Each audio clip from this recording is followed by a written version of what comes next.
أعوذ بالله من الشيطان الرجيم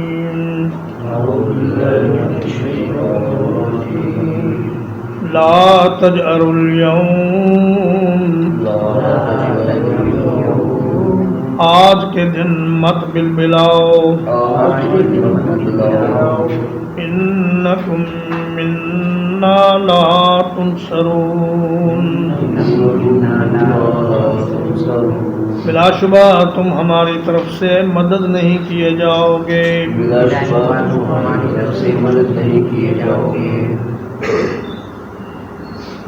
جب مجرم لوگ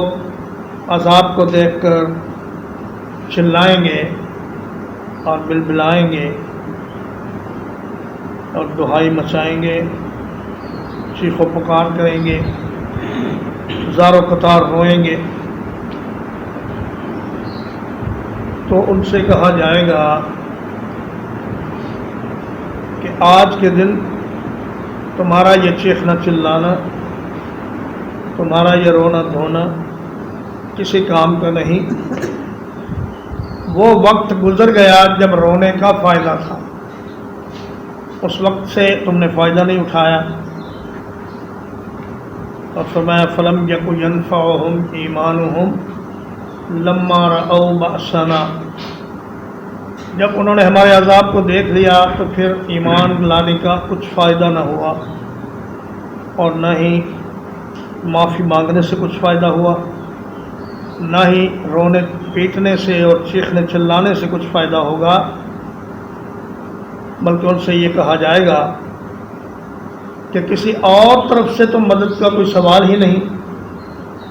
لیکن اللہ کی طرف سے بھی تمہیں کوئی مدد فراہم نہیں کی جائے گی۔ قد كانت آیاتی تتلی علیکم،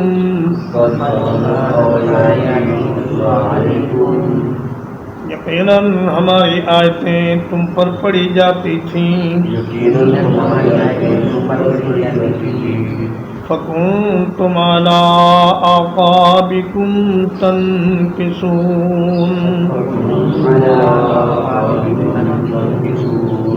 تو تم اپنی ایڑیوں پر پلٹ جایا کرتے تھے، مستکبرین،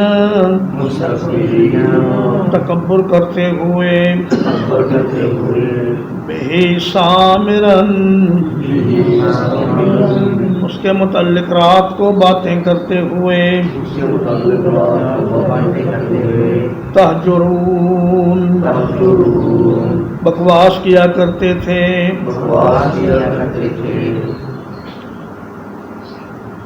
فرمایا تم وہ لوگ ہو کہ جب تم پر ہماری آیات پڑھی جاتی تھیں، کوئی آدمی اللہ کی آیات کے ساتھ تمہیں نصیحت کرنا چاہتا تو تم اپنی ایڑیوں کے بل پھر جاتے۔ تنقصون کا معنی حضرت عبداللہ ابن عباس رضی اللہ تعالیٰ عنہ نے کیا ہے تدبرون، یعنی تم ایڑیوں کے بل لوٹ جاتے تھے اور پلٹ جاتے تھے، بات کو سننے سے انکار کر دیتے تھے، مستکبرین، اور اس وجہ سے نہیں کہ تمہیں کوئی مصروفیت ہوتی تھی یا تمہیں کوئی خوف ہوتا تھا یا کسی اور وجہ سے تم آیات کے سننے سے انکار کرتے، بلکہ وجہ صرف یہ تھی کہ تم تکبر میں مبتلا تھے اور تم اپنے آپ کو اللہ کی آیات کے سننے سے بڑا سمجھتے تھے، اور یہ سمجھتے تھے کہ یہ مولویوں کی باتیں سننا یہ ہمارا کام نہیں، یہ چھوٹے لوگوں کا کام ہے، ہم تو بڑے لوگ ہیں، کاروباری لوگ ہیں، ہم انڈسٹریلسٹ ہیں، ہم پولیٹیشنز ہیں، ہم تو بڑے بڑے آفیسر ہیں، ہمارا ان قرآن و حدیث کے مضامین کو سننے سے ہمارا کیا کام ہے۔ سامرن، سمرا یسمر سمرن و سمورن فہو سامرن، اس کا معنی ہوتا ہے رات کو بیٹھ کر دوستوں کے ساتھ بات چیت کرنا، گپ شپ کرنا، رات کو جاگ کر جو بھی بات کی جائے اسے کہتے ہیں سمور یا سمر۔ تہجرون اس کے دو معنی کیے گئے ہیں، ایک تو یہ کہ تم قرآن کو چھوڑ دیتے تھے، ہاجرہ یہجروں سے، اور ایک ہجرن کا معنی ہے قرآن مجید کے بارے میں فضول گفتگو کرنا، بیہودہ گوئی کرنا، اور تم راتوں کو بیٹھ کر اپنی مجالس میں قرآن مجید کے بارے میں بک بک کرتے تھے اور قرآن مجید کا مذاق اڑاتے تھے اور اس کے بارے میں فضول گفتگو کرتے تھے۔ افلم یتدبروا القول، کیا پھر انہوں نے بات پر غور نہیں کیا؟ ام جاءہم ما لم یأت آباءہم الاولین،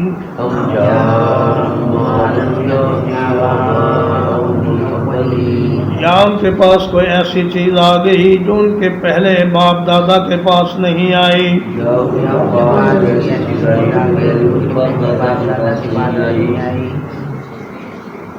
فرمایا کہ یا تو انہوں نے اس قرآن مجید کو غور سے پڑھا نہیں، سنا نہیں، یا پھر ان کے انکار کی 4-5 وجوہات ہو سکتی تھیں۔ اگر ان میں سے کوئی ایک وجہ ہوتی تو پھر بھی ان کا انکار سمجھ میں آ سکتا تھا، لیکن جب ان میں سے کوئی بھی وجہ نہیں تو پھر ان کا انکار سراسر زیادتی اور سراسر جہالت ہے۔ ام جاءہم ما لم یأت آباءہم الاولین، یہ کوئی ایسی چیز تو نہیں جو پہلے کبھی پیغام نہ آیا ہو رسولوں کے ذریعے۔ فرمایا کہ حضرت ابراہیم اور حضرت اسماعیل علیہ السلام تو اسی عرب کے علاقے میں ہی نبی بنا کر بھیجے گئے، اور تمہارے ارد گرد عراق اور شام اور مصر میں بہت سے انبیاء کو اللہ تبارک و تعالیٰ نے یہی پیغام دے کر بھیجا۔ میرا یہ پیغمبر محمد صلی اللہ علیہ وسلم کوئی ایسی بات لے کر نہیں آئے جو پہلے لوگوں نے نہ سنی ہو۔ ام لم یعرفوا رسولہم، یا انہوں نے اپنے رسول کو نہیں پہچانا، فہم لہ منکرون، تو اس لیے وہ اس کا انکار کر رہے ہیں۔ فرمایا یا یہ وجہ ہو سکتی تھی نہ ماننے کی کہ کوئی اجنبی آدمی اٹھ کر کھڑا ہو جاتا جس کے خاندان کو وہ نہ جانتے ہوتے اور جس کی کردار کو وہ نہ جانتے ہوتے، اور وہ اٹھ کر کہتا کہ میں نبی ہوں، میری بات مانو۔ ایسا بھی نہیں ہے، بلکہ محمد رسول اللہ صلی اللہ علیہ وسلم عرب کے ایک نہایت معزز خاندان کے فرد ہیں، اور وہ 40 سال تمہارے اندر موجود رہے ہیں، اور انہیں تم خود صادق اور امین کہتے ہو اپنی زبان سے، اور ان کے کردار کا تم نے مشاہدہ کیا ہے۔ وہ کوئی اجنبی آدمی نہیں ہے، ناواقف نہیں ہے کہ تم ان کا انکار کرو۔ ام یقولون بہ جنہ، یا وہ کہتے ہیں کہ اس کو جنون ہے، بل جاءہم بالحق، بلکہ وہ ان کے پاس حق لے کر آیا ہے، وَأَكْثَرُهُمْ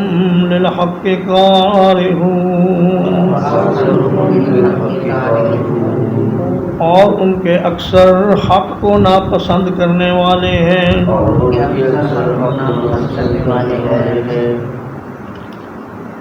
اور میں اگر یہ بات ہوتی کہ پیغمبر پر کوئی جنون کا اثر ہوتا تو چلو پھر بھی وہ نہ مانتے تو کوئی بات بنتی تھی، لیکن یہ پیغمبر تو ایسی بات کہتے ہیں کہ جو انتہائی دانائی اور حکمت کی بات ہے، یا جیسے کہ بعض مستشرقین نے کہا کہ محمد رسول اللہ صلی اللہ علیہ وسلم کو مرگی کا دورہ پڑتا تھا اور اس دورے کے وقت آپ جو کچھ کہتے تھے وہ قرآن بن جاتا تھا۔ تو فرمایا اگر ایسی بات ہوتی کہ میرے نبی کو کوئی بیماری ہوتی یا ان کے اوپر کوئی دیوانگی کا اثر ہوتا تو پھر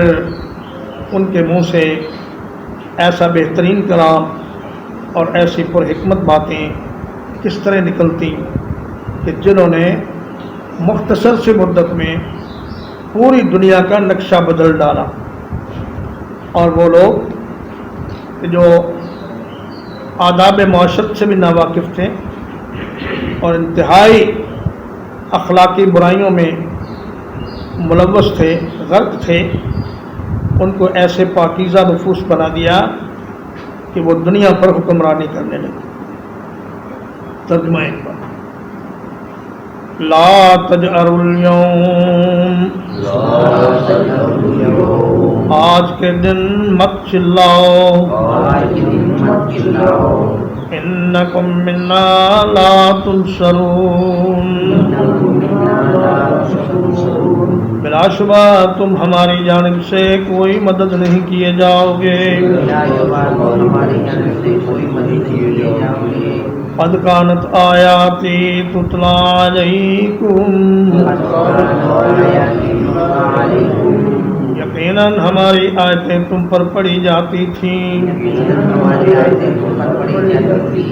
فکنتم علی اعقابکم تنکصون، تو تم اپنی ایڑیوں پر پلٹ جایا کرتے تھے۔ مستکبرین، تکبر کرتے ہوئے، بہی سامرن، اس کے بارے میں راتوں کو جاگ کر باتیں کرتے ہوئے، تہجرون،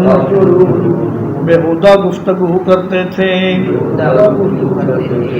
افلم یدبروا القول، کیا پھر انہوں نے بات پر غور نہیں کیا؟ ام جاءہم ما لم یأت آباءہم الاولین،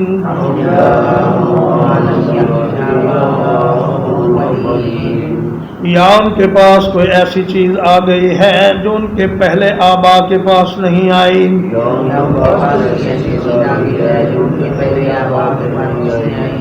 ام لم یعرفوا رسولہم، یا انہوں نے اپنے رسول کو پہچانا نہیں۔ فہم لہ منکرون، اس لیے وہ اس کا انکار کر رہے ہیں۔ ہم یقولون بہ جنہ، یا وہ کہتے ہیں اس کو کوئی جنون ہے۔ بل جاءہم بالحق، بلکہ وہ تو ان کے پاس حق لے کر آیا ہے۔ وَأَكْثَرُهُمْ لِلْحَقِّ كَارِهُونَ، اور ان کی اکثریت حق کو ناپسند کرنے والی ہے۔ وصلی اللہ علی نبینا محمد وآلہ وصحبہ اجمعین۔